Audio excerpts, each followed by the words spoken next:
How you doing, man? I'm good. Where you been hiding, Gabriel? I'm finishing school. I graduate tomorrow. So, Oh man, congratulations to you. uh, Congratulations on that. Now, was that you dancing in that video with Jasmine Crockett and those oh folks? my guys, you guys got to stop accusing me of that, bro.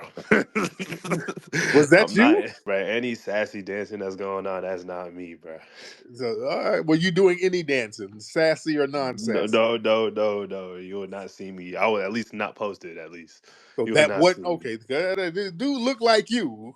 Nah, man. How you been, though, I've, Tariq? I've been good. Just making sure you ain't out here bussy popping. We No, just no, want. bro. Come on, Come on, bro. man. You can't do that to the Desaline, then risk his life for you Man, to be out here no, bussy popping. So what's going on, bro. man? What's happening with you? No, I'm just seeing like all like on the social side we're just seeing the whole Shiloh Hendrix, which is despicable, and Carmelo Anthony's like that whole situation, the GoFundmes. I don't think they're equivalent at all, but like just to see a white lady get $500,000 for calling a black kid the N-word is just I don't know. First, I want to get your reaction. Like, what this like? Is this like a rise of white supremacy? Because we know it's always been there, Right, but right. just like people just being just so open and like unapologetic about it. It's Right. And let like me it's something new to me. right. And let me unpack all that. I'm gonna have you call back a little later because there's a lot of stuff that I do want to unpack. I just wanted to make sure.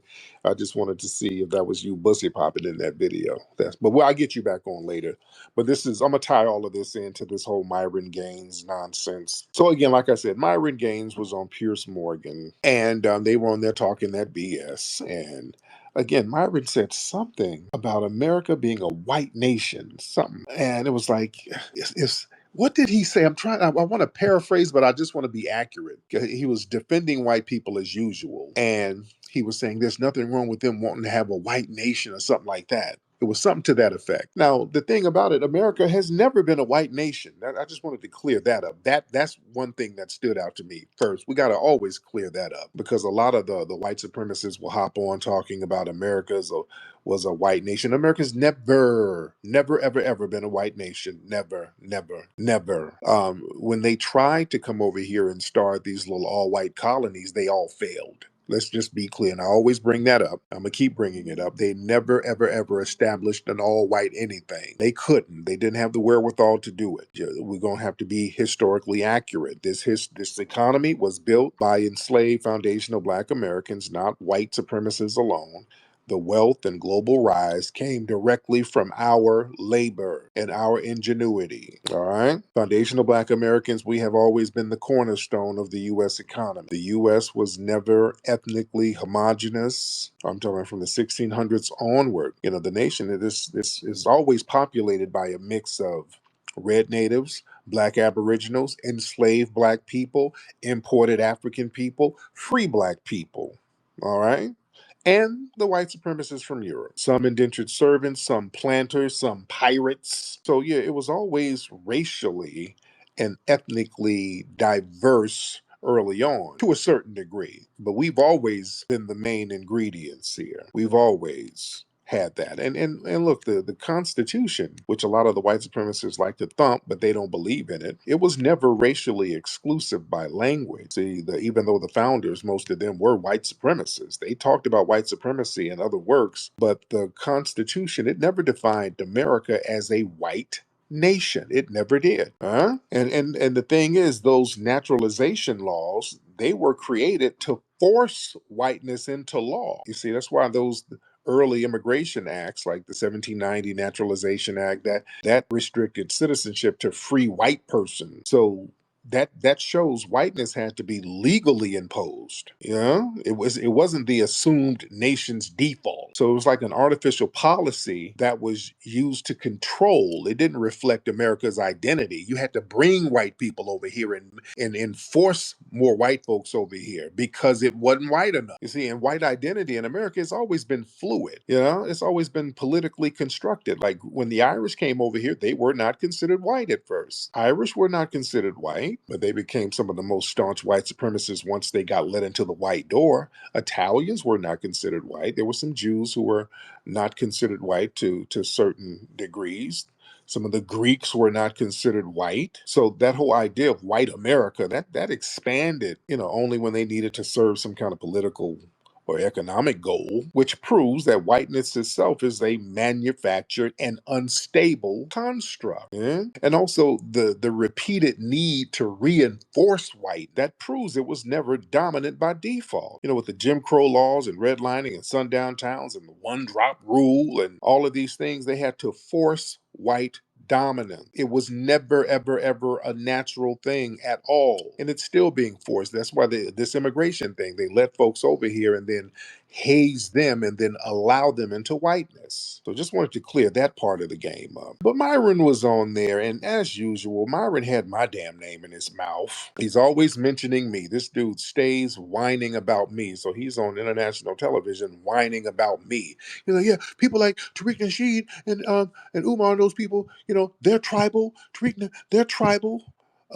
They believe in black this and black marriage and keep it in the hood. He says something about keeping it in the hood. I'm like, what the fuck you talking about? You bad faith arguing buffoon. I ain't never said nothing about keep it in the hood. Just on TV lying his ass off. So yeah, he had to put my name. He keeps my name in his mouth. And here's the thing. He does that, number one, because it's clout chasing for the algorithms, because he knows mentioning me, somebody who's high profile and respected, that boosts engagement for him. He knows that using my name, that's going to attract attention, and that triggers discussions that helps his own content go viral. So that little musty tether needs me. I'm like his dad. He's like a little musty Webster to me. And he's sitting up here talking about I'm tribal while he makes excuses for the white supremacists doing every and anything. So by saying that I'm tribal, he's trying to create a false equivalency, framing black defense or cultural delineation as just as harmful as white supremacy. It ain't even nowhere near the same context. And he knows that, but he's a flunky because he's just appealing to the white supremacists. He's trying to get that injera butter biscuit. And he knows they all do this whole thing when they criticize high profile, very pro black figures such as myself and the handful of others. That's him trying to send a signal of allegiance to the white supremacists so he can try to position himself as being safe and obedient. And also it's a lot of jealousy and envy with that. I've organically, right, there's no T in organic. I'm sounding like Tyler Perry with that. But organically, I've organically built a powerful, influential base without needing to cater to white platforms. See, that's very rare, the size audience that I can garner, and I don't have to suck up to no damn body. I just be myself, yeah, and stand on business and have pride in my lineage and have pride and confidence in myself. And I did it without having to clout chase and leech off other people. See, Myron Gaines, his whole thing is he's only known for his proximity to whiteness and spewing their white supremacist talking points, you see. And he people like him, they resent the fact that I can speak unapologetically for my lineage, for my people, and still remain successful. That's the thing. I'm not a poor righteous teacher. I have relative success. I should be a damn billionaire, but I'm not sitting in a basement, selling incense and no shit like that. Yeah, because that's what people are used to. When people are very pro-black, it's usually somebody walking around in some Timberlands and a backpack selling Egyptian musk oil, and they don't mind that. They don't mind just as long as you broke talking about white folks and white supremacy. Yeah, that's like, yeah, you're right. Oh yeah. If I'm standing on a corner yelling with a Bible in my hand, they don't really have a problem with that. But when you have certain levels of success and you're speaking like this and you have certain levels of influence and you're speaking like this, that's a problem because people are really, really listening. And see, the people like Myron Gaines, they resent the fact that they come from these failed ass lineages. He can't even discuss anything about his lineage and his culture because it's seeped in failure. Mine isn't, and I can speak very highly and proudly of it. They resent stuff like that. That's why they're always trying to smear foundational Black American lineage. They're always running around here talking about some damn black crime in Chicago. You're not at liberty to talk about no crime over here. It is not as bad as your failed homeland, where y'all over there beating bitches in the head with hyena legs. It ain't that bad. You're not going to come over here and discuss any of that with us while your homeland is janky, toe down, and raggedy. I don't want to hear it. You're not at liberty to do that because it's a bad faith argument anyway. They're not, listen, when the musty Myron Gaines run over here talking about crime in Chicago, these musty fuckers ain't saying that to fix it. When Candace Owens is talking about they ain't saying it to fix it. They're trying to get butter biscuits from the dominant society. They could care less. When we are successful, they hate even harder. That's why they hate on me. I'm talking about the musty Myrons and those people. They always whining about me. I'm not creating crime in Chicago, but they stay anything black and successful, or anything black, period, foundational black American lineage based, they're gonna hate on it no matter what. It's pointless to even get into those arguments with those folks. You have to shift the argument back on why they're doing what they're doing. You have to bring truth to power, and they're doing it because they have an obsession with approval from white gatekeepers. And they know mentioning me negatively in front of white people like Pierce Morgan and some of the other viewers, that's virtue signaling to the white elites. That's him saying, hey, look, I'm very dark skinned, but I'm not like those radical black Americans. You can trust me. He always trying to tokenize himself as like being the reasonable black. Yeah. And there is no reasonable black in the system of white supremacy. And truth be told, mentioning me, Myron has no relevancy anywhere else. Myron Gaines, he's aware his own relevance is fading. He has to attach himself to people who are more talked about and respected. And since I'm always trending, especially in pro-black circles, he knows that mentioning my name, that ensures he stays in the conversation, even as a villain and a troll. That works for them. That's why people always mentioning me with these bad faith arguments. That's just so they can stay in the algorithm, so they can get clicks and views, and then they can monetize the clicks and views. I inadvertently feed a lot of tethers, fuck niggas, busters, sambos. I feed a lot of these people inadvertently, you see. But the game is getting real funny style out here, because look, the Myron Gaines and people like that, all of these bootlicks who suck up to the right wing white supremacists, things are getting different for them. Things are getting real hot for them right now, because the white supremacists are kind of turning their backs on their black flunkies and sellouts. What's that Dom Lecrae dude? He was one of these dudes who was sucking up to the right wingers, kind of denigrating black society and making a whole show out of it. They done turned on him because he spoke out against this white woman denigrating the black child. So I think he's from our lineage, even though he's a Sambo. But again, if you're from the lineage, there's only so far your Samboing will go. If the ancestors will tap your ass on the shoulder and say, hey man, you're going too far. Just like with Diamond and Silk. Diamond and Silk, I give them credit, even though they were mammies. They did not denigrate George Floyd. They didn't go that far. Just like Candace Owens is a Caribbean tether. She identifies as a Caribbean, so she goes all in. But Diamond and Silk, they reeled it back a little bit. So this Dom Lecrae, he's trying to reel it back a little bit. And boy, they turned on him, calling him all types of N-words and stuff. See, yeah, white supremacists, they're getting bold right. They're getting very, very bold right now, ladies and gentlemen. You see? And why are they getting so bold? See, right now, they're getting bold with political and media validation. See, a lot of the white supremacists, they feel like they're protected by the dog whistle politics. They know that the media is biased in their favor, and they're not going to really get any consequences or negative feedback from the media. They understand that they have institutional backing. So that kind of empowers them to be more overt, yeah, which backfires on them, because a lot of this shit is backfiring on the white supremacists, because this will push a lot of people to have some real solidarity with the foundational Black American community. And also, social media, that's turned into a radicalization feedback loop. So you got all these echo chambers out here that kind of reward extremism with likes and views. So a lot of the white supremacists, they escalate their rhetoric for clout. And here's the thing, it backfires on them, because see, the more unfiltered and brazen they become,